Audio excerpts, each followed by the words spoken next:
Everybody sing that shit.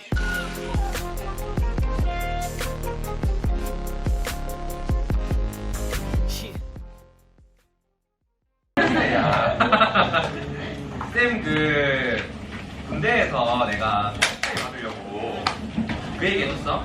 내가 세례도 받고 법명도 받고 다 받았어. 군대 갔다 오면은 내가 갔다 오면 종교 3개 다 있잖아. 쌤이 제일 처음에 어디 갔냐면 불교를 갔어. 불교가 진짜 재밌는 게 막 목 팍치면서 약간 랩을 해, 스님이. 진짜 노사훈련소에서 스님이 엄청 재밌게 막 목 팍치면서 해가지고 갔는데 마지막 날에 법명을 주는 거야, 법명을. 쌤이 법명이 뭐냐면 청진이야, 청진. 푸르게 전진하라 뭐 이런 건데 쌤이 만약에 템플스테이 가서 이제 스님이 되면 나는 청진 스님인 거지. 청진 스님. 그리고 내가 두 번째 간 게 이제 세례를 받으러 갔는데 세례 받으러 가면 이제 초코바이 2개 준다 해가지고 세례를 받았거든. 근데 가서 이제 그 PPT로 이름들을 쫙 띄워놔. 그러니까 너희가 세례명을 골라라 라고 해. 이름을 쫙 띄워놔. 막 많아요. 막 뭐도 있고 뭐도 있고 한데 웬만하면은 천사들 이름을 많이 하라고 해. 뭐 미카엘, 가브리엘, 라파엘 이런 거 하라고 해. 그래야지만 하나님 주변에 천사들이 많으면 뭐 행운이 많이 온대. 막 애들이 그래서 뭐 멋있는 거야. 나 미카엘 하란다. 하는데 나는 뭔가 흔한 거 하기 싫은 거야. 약간 좀 아싸티가 있어가지고 흔한 거 있어서 보다 보니까 시몬이 시몬이 너무 마음에 드는 거야. 그래서 오케이 난 시몬이다. 근데 시몬이 영어로 하면 사이먼이야, 사이먼. 이거더라고. 사이먼이었지. 그래서 내가 이제 세례를 받을 때 어떻게 하냐면 이렇게 6열 동대로 서가지고 신부님이 6명이 딱 서 계셔. 그러니까 공장처럼 이렇게 앞으로 착착착착 하면서 이렇게 세례 받고 이렇게 머리 불 뿌리고 찍듯이 공장에서 찍듯이 이렇게 성술 뿌리는 거지. 그래가지고 이게 입에다가는 밀가루 물고 알지? 밀가루 물고 이렇게 포도주 마시면서 뭐 이렇게 신부님이 뭐라고? 밀가루 물고 물려줘 마시고 밀가루가 하나님의 살이고 포도주가 하나님의 피거야. 가루가 아니다. 그렇지. 뭐 그런 거 해봐. 가루가 아니라. 그 다음에 가서 이게 그런 거지. 이게 앞에 딱 서면 이게 신부님이 이름을 물어봐. 네 이름이 무엇이냐 하면 시몬입니다. 하면서 그래 라면서 성수를 이마에 딱 뿌린단 말이야. 근데 이 이마에 성수가 흘러야 내 죄가 씻기는 거야. 진짜. 그래가지고 고개를 이렇게 해가지고 그러니까 안 그러는데 흘러야 돼. 이렇게 뿌리면서 이름 무엇이 시몬입니다. 하고 있단 말이야. 그래가지고 그런 거 알지? 세례 받고 나서 바로 죽으면 천국 가는 거 알죠? 세례를 받는 순간 죄가 다 씻기기 때문에 나의 죄가 하나도 없어서 천국 간대. 세례를 계속 받으면 그건 안 되지. 평생에 한 번밖에 못 받는 거니까. 선생님 부를 때 이제 사이먼이라고 부르세요. 사이먼 킴입니다. 자, 오늘 저기 복습 잠깐만 하고 진도 나가자고. 자, 어디 보시냐면 우리 계층이랑 계급했죠? 네. 제가 그 문제 간단하게 2개만 풀어봐요. 120페이지 봅니다. 120페이지. 120페이지. 자, 120페이지에 2번이랑 3번만 좀 펼쳐볼까? 2번이랑 3번. 여기만 풀면 웬만한 거 다 풀 수 있을 것 같아요. 자, 2번 봅시다. 가나에 나타난 사회 불평등 현상을 바라보는 관점에 대해서 옳은 걸 고른 것은 관점은 크게 2가지, 기능론과 갈등론이 있어요. 기능론은 사회 불평등을 좀 필요한 것으로 봅니다. 사회가 효율적으로 운영되기 위해서. 반면에 갈등론은 사회 불평등을 되게 필요 없는, 해결해야 될 문제라고 보겠죠. 가를 보세요. 사회 불평등은 특정 집단 줄치고요. 이 집단이 바로 지배 집단이겠지. 자신들의 이익을 지키기 위해서 만든 분부의 구조에 따라 태어난다. 마지막 보시면 이런 불평등을 타파하지 않는 이상 갈등은 지속되고 심화될 것이다 라고 하고 있어. 하가 무슨 관점? 갈등론 관점이네요. 나를 보세요. 사회 불평등에 따라 차등 분배의 줄치고요. 이루어지면서 이렇게 중요한 직업에는 보상 많이 주고 덜 중요한 직업 보상 적게 주면 사람들이 뭐 하게 되는데? 열심히 더 노력하게 된다 나와 있고요. 마지막에 성취 동기를 자극해서 사회적 효율성이 극대화된답니다. 이런 관점 무슨 관점? 기능론. 기억 보세요.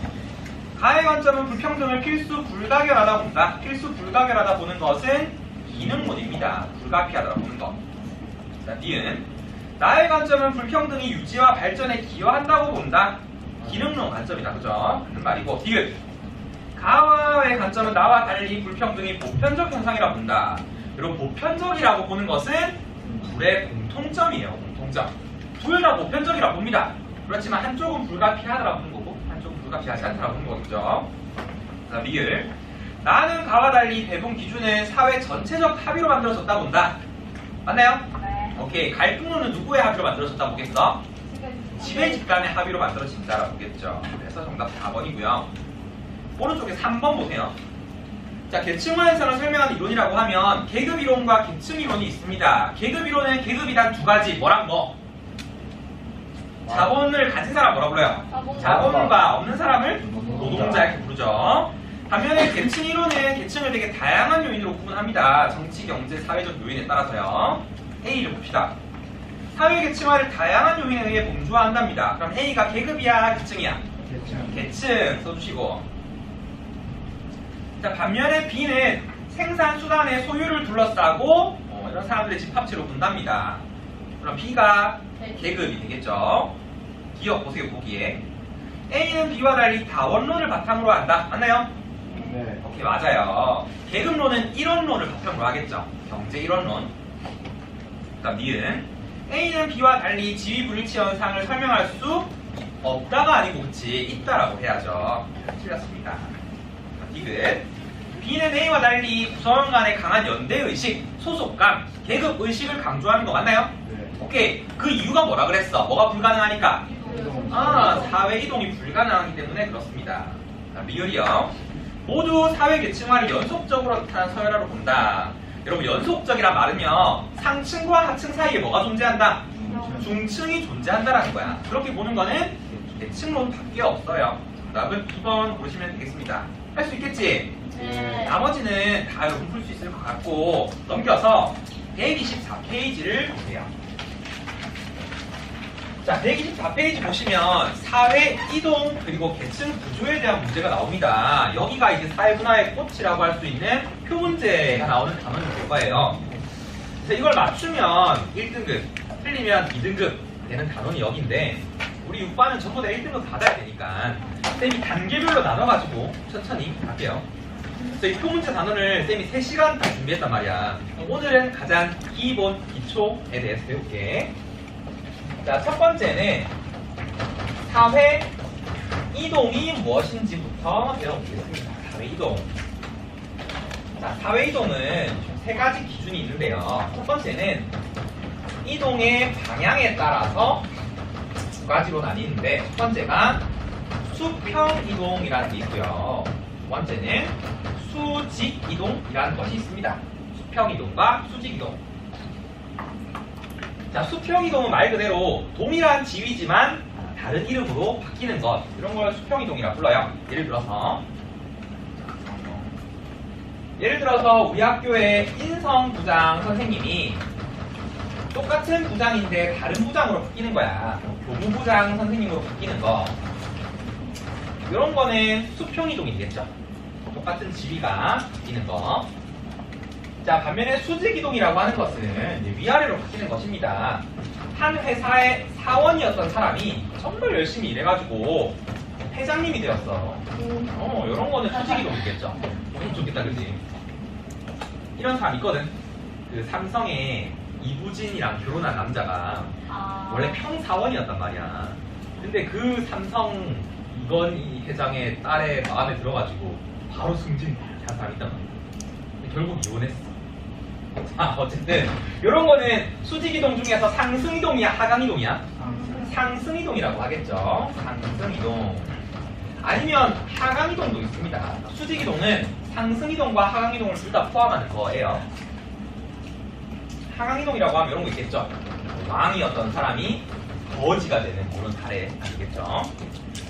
너희 어릴 때 그런 게임 했어? 왕과 거지 게임 이런 거 했나요? 네. 그러니까 친구들 막 여러 명 있으면 뭐 왕자, 장군, 거지 해가지고 거지가 일단 먼저 장군한테 이렇게 도전하잖아. 인사 5번 하고 가위바위보 해가지고 바뀌면 또 인사 10번 하면 왕자 도전할 수 있고 막 그런 거 있잖아. 했어 그런 거? 어릴 때? 아니에요. 미안. 그래가지고 쌤 때는 인사 제대로 안 하면 안 받아준다 하고 놀았었는데 요즘에는 얘들아 왕과 거식 게임 해봤어? 그러니까 왕 게임이요? 그러더라고 애들이. 많이 바뀌었네. 자, 두 번째는 뭐냐면 이동의 어떤 원인에 따라서 두 가지로 나뉩니다. 이동 원인에 따라서 개인적 이동이라는 게 있고요. 다음 구조적 이동이라고 하는 것이 있습니다. 개인적 이동과 구조적 이동. 먼저 개인적 이동은 자기가 열심히 노력해서 사회 이동이 발생하는 거야. 이런 걸 뭐 다른 말로 자수성가 이렇게 부르기도 합니다. 자수성가. 그러니까 내가 열심히 해서 성공했다는 거지. 쌤의 이 손금 사주를 보면 자수성가 해야 될 팔자래요. 팔자래. 한 거 아니에요? 뭐 그런 거지. 나름대로. 우리 엄마가 유튜브로 대박치래요. 그렇지. 우리 엄마 아빠가 이 방송 보면 안 될 텐데. 쌤 부모님 덕을 못 보고 혼자 잘 살아야 된대. 그렇다더라.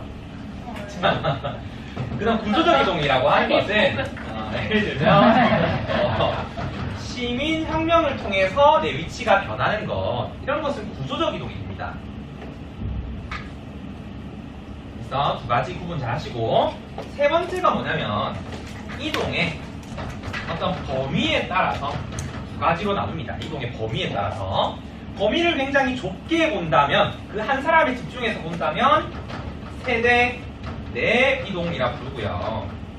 그 다음 그 범위를 굉장히 좀 넓게 봐서 그 사람뿐만이 아니고 그 사람의 부모님까지 같이 본다면 세대 간 이동이라고 불러요. 세대 간 이동. 그러니까 부모님은 어떤 계층이었는데 자식은 어떤 계층이다. 이런 식으로 분석한다면 세대 간 이동이 되는 거죠. 대표적으로 세대 간 이동만 적어주면, 자, 노비 출신의 어떤 아들이 있는데, 노비의 아들이 있는데 이 노비의 아들이 정오품으로 승진했다 라고 하면 이것은 세대 간 이동이 되는 거죠. 이 사람이 누구냐면, 여러분 칠곡이 만든 사람 누구야? 장영실. 그 사람이 엄마가 노비였거든. 관노비 출신이었단 말이야. 근데 자기는 성공해서 정오품이 된 거죠. 이런 건 이제 세대 간 이동으로 분류할 수 있다는 거야. 자, 이제 한번 보자. 쌤이 퀴즈를 몇 개 맞춰보세요. 또 하나. 어떤 왕이 시민혁명을 통해서 주로 평민이 되었다. 왕이요? 왕이 시민혁명을 통해서 이제 귀족계급이 없어진 거야. 그러면 이거는 수평이동이야, 수직이동이야? 수직이동이에요. 맞아요. 수직이동. 자, 그 다음 이거는 개인적 이동이야, 구조적 이동이야? 구조적 이동이겠죠. 구조적 이동. 잘했어. 그 다음 얘는 세대 내 이동일까, 세대 간 이동일까? 왕의 부모님 막 나와 있어? 안 나와 있어요. 그죠? 그러니까 세대 내 이동이라고 해야 돼. 세대 내 이동이다. 이것만 알 수 있다. 세대 내 이동만 알 수 있다. 자, 그 다음 두 번째 갈게요. 두 번째는 우리가 잘 아는 사람이에요. 자, 가난한 횟집 아들이 열심히 운동해가지고 국가대표 축구 선수가 됐단 말이야. 축구 선수. 이 사람 누굴까? 김민재예요. 맞아, 우리 통영의 자랑 김민재. 이 부모님이 횟집 하신다 하더라고, 통영에서. 그래서 어릴 때 굉장히 가난했는데 열심히 운동해가지고 성공했잖아. 이 김민재가 초등학교 어디 나왔냐면 통초 나왔대. 근데 너무 축구를 잘해가지고 구룡초인가? 거기로 스카웃 됐대. 거기서부터 이제 축구 선수 인생이 시작된 거지. 지금 뭐 베이징에서 돈 엄청 많이 벌었고 토트넘 간단 말이던데. 들었어? 결혼도 했잖아요. 결혼도 했어요? 네. 그러니까 요 사람 그치 사례 줄 수 있는데, 일단 이 사람은 수평 이동이야, 수직 이동이야? 수직 이동 아닐까? 그치? 수직 이동. 자, 그 다음에 개인적 이동이야, 구조적 이동이야? 개인적 이동일 겁니다. 엄청 자기가 개인적으로 노력 많이 했겠다. 개인적 이동. 여기시고. 자, 그 다음 얘는 세대 내 이동이야, 세대 간 이동이야? 세대가. 부모님은 가난한 횟집을 운영했지만 자기는 성공했단 말이야. 세대 간 이동도 파악할 수 있겠죠. 그 다음 세대 내 이동도 파악할 수 있습니다. 만약에 이 김민재라는 축구선수 한 사람에게만 집중한다면, 예전에는 가난한 축구선수였다가 지금은 국가대표 축구선수가 된 거니까 세대 내 이동도 파악할 수 있다는 거죠. 그래서 쌤이 두 가지 사례를 주고 공통적인 것을 골라봐라 라고 하면 요렇게, 그 다음에 요렇게 두 개 고르면 되겠죠. 이런 문제가 뭐 한 문제 나올 겁니다. 이렇게 정리를 해두시고 넘겨볼게요. 지운다.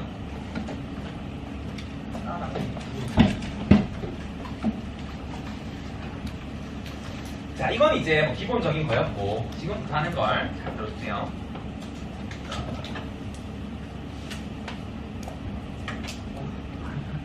자, 그래서 두 번째는 사회 계층 구조라고 하는 것을 배워볼게요. 사회 계층 구조. 자, 이 사회 계층 구조는 두 가지에 따라 나눌 수 있는데 첫 번째는 이동 가능성에 따라서 나눕니다. 이동 가능성에 따라서 첫 번째가 폐쇄적 계층 구조라는 게 있고요. 폐쇄적 계층 구조. 그다음 두 번째로 개방적 계층 구조라는 것이 있습니다. 개방적 계층 구조. 자, 이 두 가지를 좀 비교해 볼 텐데 먼저 폐쇄적 계층 구조라고 하는 건 우리 아까 배웠던 이 수직 이동이라고 하는 것이 불가능한 사회를 폐쇄적 계층 구조라고 불러요. 반면에 이 수직 이동이 가능한 사회를 개방적 계층 구조라고 부릅니다. 이때 폐쇄적 계층 구조에 대해서 조금만 그려본다면, 자, 사회 내에 계층이 이렇게 존재할 때 같은 계층 내에서는 자유롭게 이동이 가능하지만 이 계층 간의 이동은 불가능한 이런 사회를 폐쇄적 계층 구조라고 불러요. 정리한다면, 자, 수평 이동은 가능하지만 수직 이동은 불가능한 이런 사회를 폐쇄적 계층 구조라고 부르는 거죠. 쌤이 문제 하나 내면 이렇게 될 수 있겠지. 헷갈리게. 우리 6반 폐쇄적 계층 구조는 사회 이동이 불가능합니다. 맞나요? 아니요. 사회 이동이 불가능한 사회 아니야? 아니요. 아니에요. 왜 아니에요? 수평. 수평 이동은 가능하잖아. 그치? 이렇게 한정될 수도 있다. 사회 이동은 가능한 거 맞아요. 그렇지만 수직 이동이 불가능할 뿐이야. 알겠지? 자, 그 다음에 반대로 개방적 계층 구조라고 하는 것은 이 같은 계층 내에서의 이동 물론 가능하고요. 뿐만 아니라 계층 간의 이동도 자유롭게 발생하는 이런 구조를 개방적 계층 구조라고 불러요. 정리한다면, 자, 수평 이동도 가능하고 수직 이동도 가능한 이런 사회를 개방적 계층 구조라고 부릅니다. 자, 그리고 우리 6반 생각해봐. 폐쇄적 계층 구조는 내가 어떤 집안에 태어난지가 굉장히 중요할 거야. 왜냐하면 그렇게 태어난 지위가 평생 유지될 거니까. 그치? 이렇게 내가 태어날 때부터 가지는 지위를 뭐라 불러? 무슨 지위? 귀속 지위라 불러요. 맞아요. 이런 귀속 지위가 굉장히 중시되겠죠. 반면에 개방적 계층 구조는 내가 어떤 집안에 태어났는지가 전혀 중요하지 않습니다. 내가 열심히 노력만 한다면 계층의 상승이 가능하기 때문에 그래요. 이렇게 내가 능력과 노력으로 얻는 지위를 뭐라 부를까? 성취 지위라 부르겠죠. 성취 지위가 중시된다라는 특징이 있습니다. 이렇게 정리를 하시고 두 번째 갈게요. 두 번째. 자, 두 번째는 계층의 구성 비율에 따라서 두 가지로 나눌 수가 있어요. 첫 번째가 뭐냐면 피라미드형 계층 구조야. 피라미드형 계층 구조. 들어봤죠? 그 다음 두 번째는 다이아몬드형 계층 구조야. 다이아몬드형 계층 구조. 아몬드가 죽으면 다이아몬드. 오케이. 정말 나랑 잘 봤다, 지금. 자, 먼저 피라미드형 어떻게 생겼냐면 피라미드처럼 생겼습니다. 이런 식으로.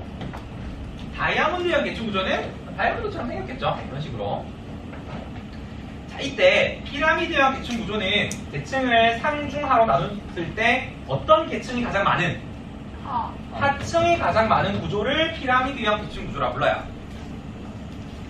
자, 반면에 다이아몬드형 계층 구조는 상중 하층을 나눴을 때 어떤 계층이 가장 많은 거? 중층이 가장 많은 거. 그렇지. 이런 걸 다이아몬드형 계층 구조라 부릅니다. 그럼 이때 질문 누가나 피라미드형 계층 구조랑 다이아몬드형 계층 구조 중에서 어떤 게 더 안정적일까요? 어떤 게 더? 딱 사람들이 보면 피라미드형 계층 구조가 잘 서 있을 것 같으니까 얘가 더 안정적이다라고 하는데 다이아몬드가 더 안정적입니다. 중층이 많아서. 그렇죠. 오. 얘가 더 안정적입니다. 그 이유가 뭐냐면 자 상층과 하층의 갈등이라고 하는 걸 완화시켜 준다라는 거야. 누가? 중층이 완화시켜 준다라는 거야. 상층이랑 하층이 막 싸우려고 할 때 중층이 나서가지고 싸우지 마 이렇게 막아준다는 거죠. 그래서 안정적인 거야. 반대로 피라미드형은 하층이 좀 많기 때문에 하층이 항상 불만이 가득하겠죠. 항상 좀 어떤 변혁의 시도 가능성이 있기 때문에 불안정적이다 라고 얘기를 해요. 그 다음 한 개 더. 자, 피라미드형 계층 구조는 폐쇄적 계층 구조이다. 이거 맞을까요? 아니에요. 피라미드형 계층 구조는 왠지 폐쇄적일 것 같잖아. 그렇지만 틀렸습니다. 알 수 없다라고 해야 돼. 알 수 없다. 이것만 가지고 수직 이동이 가능한지 불가능한지는 알 수 없단 말이지. 그래서 이렇게 묻는다면 틀렸다, 알 수 없다라고 해야 돼. 알겠죠? 자, 뭐 이런 식으로 하면 웬만하면 더 풀 수 있고 책에 한 개가 더 나오거든. 어떤 게 나오냐면 자, 타원형 계층 구조라는 게 있고요. 그다음에 모래시계형 계층 구조라는 게 있어요. 모래시계형 계층 구조라는 게 있는데 타원형 계층 구조는 말 그대로 이렇게 계란처럼 생겼고 모래시계형은 모래시계처럼 생겼습니다. 자, 타원형 계층 구조는 정보화 내지는 세계화라고 하는 것에 대해서 굉장히 긍정적인 입장을 취하는 모형을 타원형 계층 구조라고 불러요. 그러니까 모든 사람들이 정보를 적극적으로 활용해가지고 정보를 풍부히 활용할 수 있다는 거예요. 그러면 중간 계층이 되게 두터워지겠죠. 모든 사람들이 잘 이용하게 된다면. 반면에 모래시계형 계층 구조는 이 정보화에 대해서 굉장히 부정적이야. 비관적입니다. 그래서 오히려 정보화라고 하는 게 상층과 하층의 격차를 더 심하게 만들어준다 라고 주장하는 게 모래시계형 계층 구조의 입장이에요. 이 정도만 알면 될 것 같아요. 그래서 정리하시고 괜찮아요? 지운다. 아니요. 자, 이제 지금부터 뭐 할 거냐면 이제 표 문제로 슬슬 넘어가 보자고. 자, 참 이번에 쌤이 수특 풀어보면서 느낀 게 와, 얘들 작정하고 진짜 어렵게 냈구나 느꼈어. 와, 진짜 머리 아프더라고. 근데 이런 것도 단계적으로 좀 풀다 보면 쉽지 않을까 싶어서 쌤이 가장 기본부터 레벨 1, 2, 3로 나눠가지고 준비해봤거든요. 걱정하지 마시고 여러분. 쌤이 참 네이버 일말 그렇지만 낙동강 이남에서 표 문제 쌤이 제일 잘 풉니다. 그동안 한 10번. 그래서 뭐 걱정하지 마시고 그냥 믿고 따라오세요. 자, 여러분 일단 표 문제를 풀 때는 계층의 기본 표라고 하는 걸 그려야 되는데 6반아 쌤 잠깐 볼까요? 이 표를 그리기 위해서는 노래를 불러야 돼. 노래를. 여러분 그 사다리 탈 때 부르는 노래 뭔지 알아? 따라라라란 딴 따라라란 하는 거 그거를 부르면 됩니다. 자, 불러볼게요. 따라라라란 딴 따라라라란 딴 이렇게 하면 완성이 됩니다. 장난 아니죠? 이렇게 항상 이제 부를 걸 나중에 생각날 때 따라라라란 뜰 할 걸. 자, 그리고 난 뒤에 왼쪽에 여기다가 한 개 끊고요. 항상 위에는 부모님이 위야, 자녀들이 위야. 부모들이 위야 될 거 아니야. 부모, 자녀 쓰시고. 그 다음 여기에 부모님의 상, 중, 하층. 그 다음 자녀의 상층, 중층, 하층. 이렇게 그리시고. 제일 먼저 첫 번째 뭘 물어보냐면 시험 문제에서 부모의 계층 구조가 무슨 형인지, 자녀의 계층 구조가 무슨 형인지를 물어봅니다. 예를 들어서 뭐 이런 식으로 쓰여져 있다 라고 할 때 부모의 계층 구조는 피라미드야 다이아몬드야? 자, 부모의 계층 구조는 여기에요. 여기가 부모 상, 여기 부모 중, 부모 하란 말이야. 그럼 어디가 제일 두터워요? 하층이 두터우니까 얘는 무슨 형 계층 구조? 오케이, 이렇게 해서 피라미드형 계층 구조구나 라는 걸 알 수 있고. 그 다음에 자녀 상, 자녀 중, 자녀 하거든? 자녀는 무슨 형 계층 구조야? 오케이, 여기 보시면 다이아몬드형 계층 구조구나 이런 거 알 수 있단 말이야. 그럼 여기서 응용한 거 한 개만 딱 얘기하면 자녀의 계층 구조랑 부모의 계층 구조 중에서 더 안정적인 게 어디예요? 자녀의 계층 구조가 더 안정적이구나 라는 것까지 물어보겠죠. 이런 식으로. 그 다음 두 번째 이제 뭘 물어보냐면 부모와 자녀의 계층이 대물림된 비율, 즉 일치하는 비율을 물어볼 거야. 자, 부모도 상층, 자녀도 상층인 거 어딨어?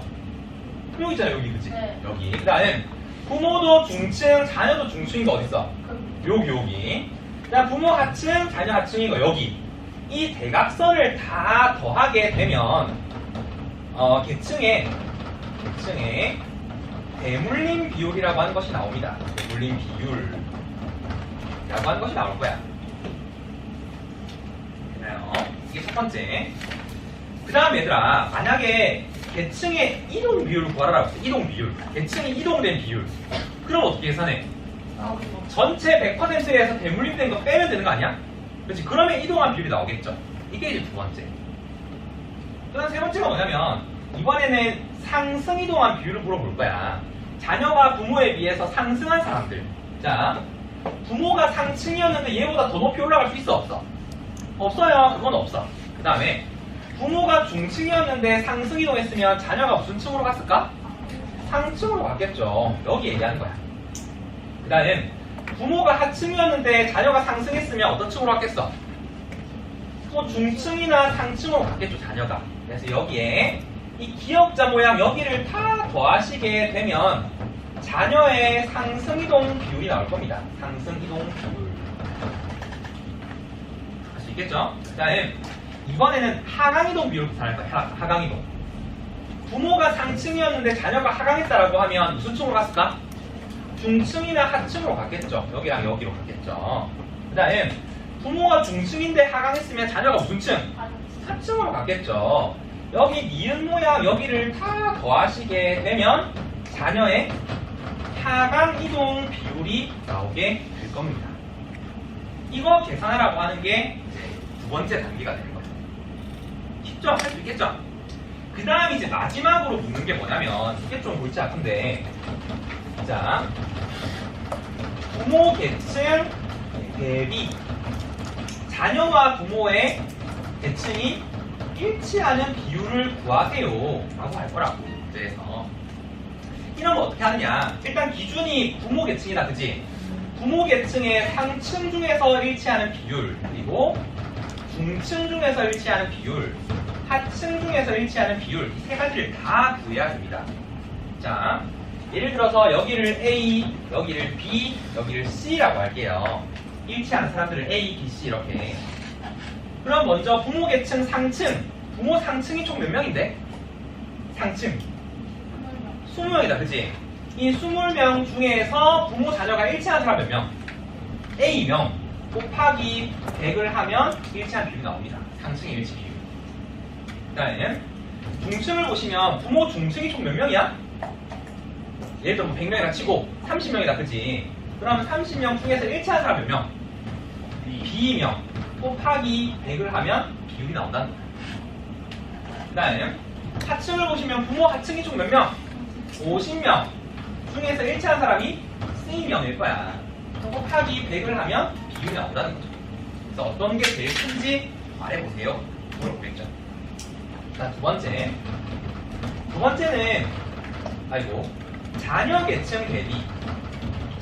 자녀 계층 대비 일치 비율을 한번 구해보세요 라고 물어볼 거야.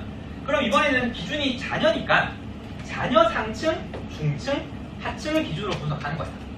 자, 먼저 상층부터. 자녀 상층이 총 몇 명이야?